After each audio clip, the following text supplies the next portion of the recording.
دوما أن أكون. A moral panic is a condition, event, person, or group of persons that comes to be defined as a threat to societal values and interests. Its dangers come to be naturalized, as they're presented repetitively in a stylized and stereotypical fashion by the media, until it becomes normal to speak about something as a problem, even though the exact nature of the problem is sometimes ill-defined. Moral panic is a concept originated by Stanley Cohen in 1972, and which has been subsequently developed by a number of scholars over the past several decades. New forms of media and commodities, especially aimed at children, often spawn moral panics.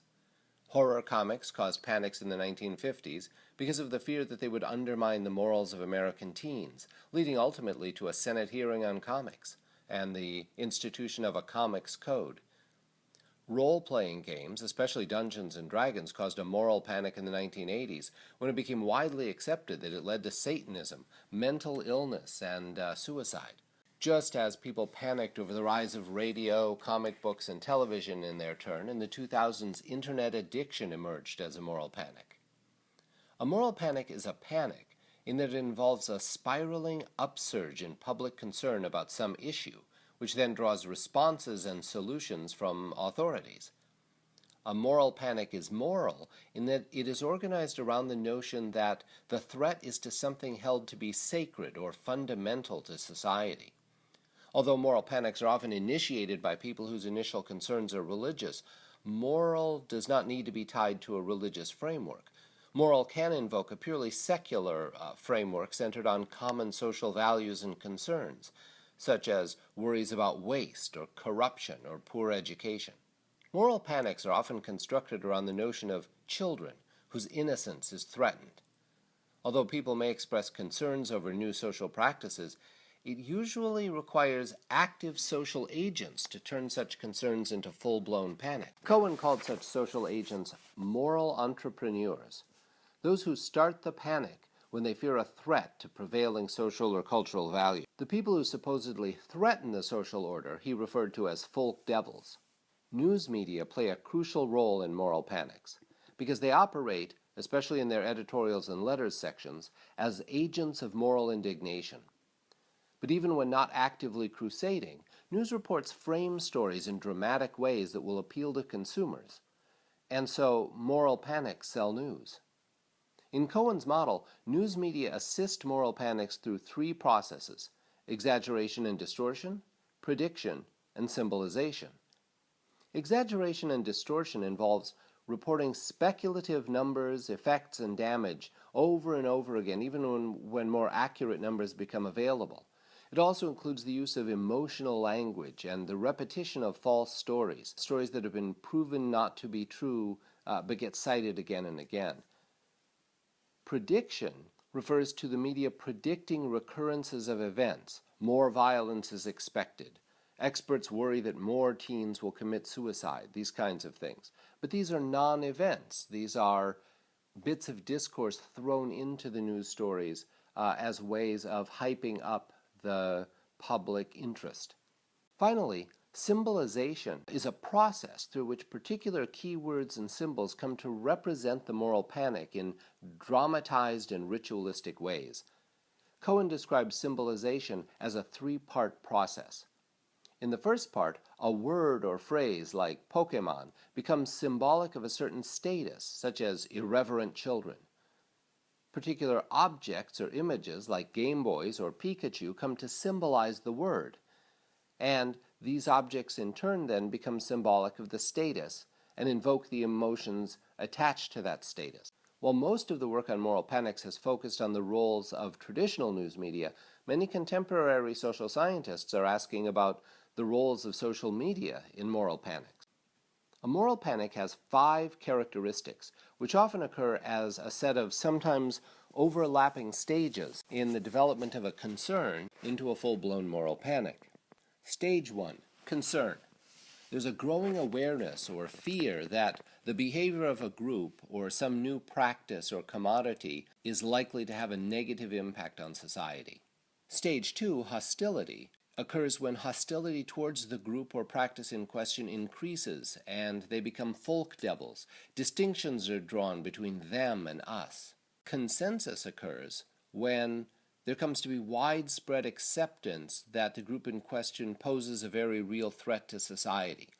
People may not be sure what to do about it, they may have very different opinions, but it becomes common to speak of the group or the practice as a problem. Stage 4 is disproportion. The actions taken and the accounts of the problem become disproportionate to the actual threat posed by the accused group or practice. And finally, volatility. Although they may lead to changes in laws or regulations, moral panics are highly volatile. They tend to disappear as quickly as they appeared, due to a wane in public interest or news reports changing to another topic, and somehow the end of civilization that they seemed to indicate never comes to pass. Most classic models of moral panics involved threats from within, but many contemporary forms of moral panics involve threats from without. Moral panics are often produced by the introduction of new practices, new representations, and new artifacts, especially those that come from outside your society or seem to come from outside. Global moral panics, then, are clusters of discourses that seek to explain global interconnections, morally evaluate them, and then pursue changes that will break those connections or bring them into conformity with the local moral order. Let's see how this works by taking as a case study the moral panic about Pokemon in the Persian Gulf region back in the early 2000s. Pokemon arrived in Saudi Arabia, Kuwait, Qatar, and the United Arab Emirates around the year 2000, and it quickly became the most popular children's fad in memory. It appeared simultaneously in the form of electronic games, collector's cards, an animated television series, stickers, toys, stuffed animals, coloring books, and so forth, and immediately began to colonize children's attention with the same viral capacity it showed throughout the world. Newspaper columnists compared its reach and loyalty to Mickey Mouse, Captain Majid, and Tom and Jerry, but the comparisons were usually negative. These earlier commodified characters built up their popularity over many years and appeared in only a few forms, primarily comics and animated television shows. Pokemon appeared suddenly, and it was immediately everywhere, with every child clamoring for cards, games, videos, notebooks, pencils, t-shirts. A quick aside for people who aren't familiar with Captain Majid. Captain Majid is an Arabic dubbed and edited version of the Japanese animated series Captain Tsubasa, about soccer in the U.S., about a football team and its adventurous captain. It's based on a Japanese manga series by Yoichi Takahashi. The animated series and the video games have been enormously popular under various names in most of South America, Europe, and the Middle East. The manga began way back in 1961, and the animated series has run continuously in Japan since 1983. It is carefully deodorized so that it can be adapted and dubbed in many different countries. Captain Majid has aired in the Middle East at least since the 1990s, and many people speak of having grown up watching it, and many viewers that I spoke to in Egypt were unaware that the programs weren't locally produced somewhere in the Middle East. A lot of them thought they were made right there in Egypt. Okay, back to the Pokemon panic. The point of bringing up Tom and Jerry and Mickey Mouse and Captain Majid is to emphasize that the panic wasn't anti-Western or anti-global per se. People contrasted Pokemon with the international media commodities they loved. So what was the panic about? One of the things that made Pokemon particularly powerful was that in the internal narrative is all about acquisition. Imsukuhum kulhum, says the Arabic slogan, a translation of the English gotta catch them all. Whether as a Nintendo game in which players gather Pokemon, an animated series about children accumulating Pokemon, or as cards and discs and plastic figures and other objects to be collected, Pokemon is about the acquisition of an always increasing number of desirable commodities. And because new card series and new game cartridges and other commodities continue to appear, children are continually invited to buy more. but they're always refused the possibility of actual mastery through consumption. They can't catch them all because there's always more to catch. This created a viral pattern of commodification that was the subject of comments by parents, educators, political leaders, and journalists in the Gulf. It is Pokemon's refusal to stay just a game or just a show that is the first and most common complaint, as in the case of this Qatari mother of four, quoted in an Arabic newspaper, who says, if Pokemon were limited to the cartoon serial, the matter would be easy. However, it has turned to games, pictures, and various other forms. The problem is that in school, children chat about Pokemon because he doesn't disappear from their vision. His picture is on the school bags, the pen cases, and notebooks. How then does a mother protect her child from it? I don't say it causes great harm, but it's not useful to our children, and it gets in the way of useful things. Her concern is rooted in the fact that Pokemon draws children's attention in utterly compelling ways. It fills every aspect of their lives and gets in the way of school and family activities. The stage Cohen calls concern is expressed here, but it quickly gives way to the stage he labels hostility, as professional journalists and pundits become involved in the role of moral entrepreneurs. Here's an example. This is like anything else from the West, says a newspaper columnist. They produce and we consume. They have their ways to attract our minds, so it's not difficult for them to steal our children's minds and turn their products into a profitable trade. That pronoun they identifies that folk devils exist. And the paragraph goes on to clearly describe the danger they pose. They want to steal our children's minds. As more and more such stories emerge, it becomes a consensus that Pokemon is a social and cultural problem. And we see this in newspaper headlines with titles like, Globalization Starts with Children, Pokemon Conquers Children's Minds, A Pokemon in Every Home, Pokemon, Legendary Creatures Sneak into Arab Children's Bedrooms. Even sports and investment columnists used their columns to express concern over the problem of children's attachment to Pokemon. Once everyone agrees that Pokemon is a problem, the concerns evolve. From the initial reasonable concern that too much Pokemon might get in the way of schoolwork or family obligations, disproportionate claims about its dangers emerge. Pokemon is not just a video game or a toy, it's like a virus. It colonizes children's lives. Another one was that Pokemon obstructs children's educations and interferes with their family lives. Third, Pokemon teaches foreign norms and values. And there's a very interesting column in Al Jazeera in which the commentator Ali bin Shawil al-Qurani says, if we have to choose between Pokemon, who comes from Confucian culture on the one hand, and Aladdin, who is a distortion of the Arabic character on the other hand, then the mind will say welcome to the Arab character Aladdin, who at least expresses Arab and Islamic heritage and fame. The columnist, drawing apparently on some version of Huntington's Clash of Civilizations thesis, seems to be saying essentially that Arab families are trapped between more powerful foreign media culture, ignoring for a moment the fact that Japan isn't and never has been Confucian. The guy is essentially advising families to embrace even distorted versions of Arabic civilization like Disney's Aladdin over an alien, purely non-Arabic cartoon. From this notion that Pokemon teaches foreign alien values, it's only a small step to claiming that Pokemon teaches wrongful and harmful foreign norms and values. One of these was that Pokemon, because some cards are rarer than others, you never know what you're going to get. This essentially constitutes gambling, and gambling is haram. It is forbidden by the Quran and the Hadith. Another concern expressed was that Pokemon teaches evolution, which is considered to be a blasphemous theory by many contemporary Muslim theologians. In Pokemon, creatures evolve from one form to another, so it's like the evolution from a caterpillar to a butterfly, not like the evolution over time of human beings evolving from earlier life forms. Nonetheless, this notion that it encouraged children to believe in evolution remained a very real concern.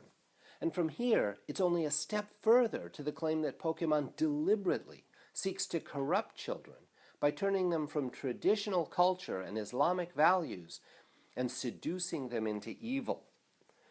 And this is a picture of a flyer that circulated in which the names of Pokemon, like Pikachu and Bulbasaur and Charmander, are rendered, and with them are translations of what those names supposedly mean.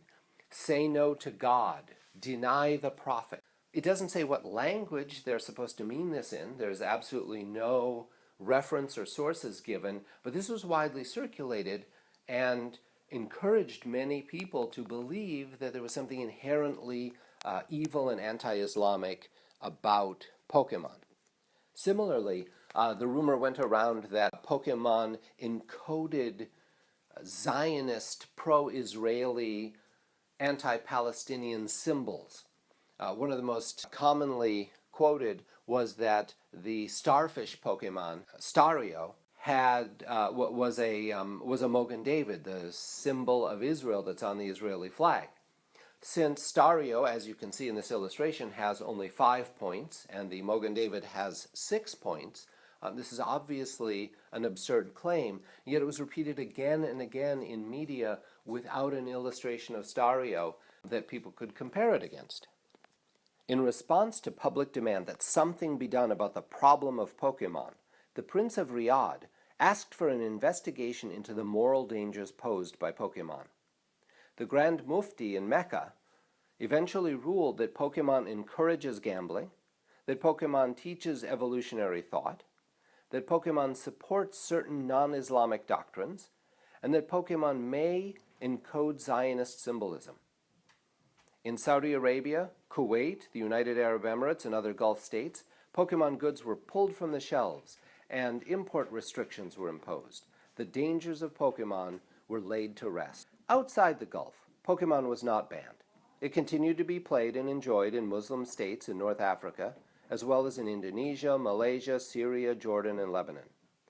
But moral entrepreneurs in those states used the Grand Mufti's ruling to push their own anti-Pokemon agendas, which, if they didn't lead to government intervention, at least led many families to forbid the game in the home. But of course, moral panics over Pokemon were not limited to the Middle East. Around the world, again and again, concerns about Pokemon were raised. It was said that Pokemon teaches magic and occultism. Pokemon encourages animal abuse. Pokemon is addictive and encourages obsessive behavior. Pokemon interferes with schoolwork. Kids would rather play Pokemon than play healthy games. It encourages video gaming, TV watching, and other passive indoor activities. It encourages patterns of consumption and encourages children to be part of an unhealthy consumer culture. So what's the takeaway? I think I'll end with the words of Christine Yano in an article on Pokemon Panic, in which she says that Pokemon becomes a means by which different societies may describe themselves at risk, as vulnerable to threats both externally and internally. Talk of Pokemon points directly to the vulnerabilities of global consumerist citizenship. بيكاتشو انطلق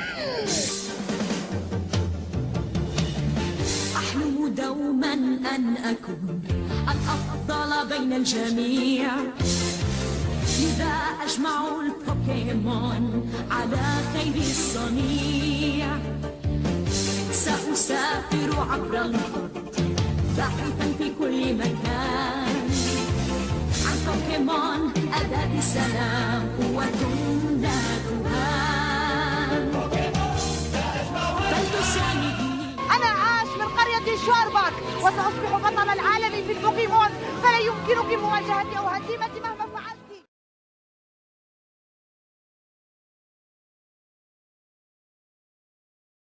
الأفضل بين الجميع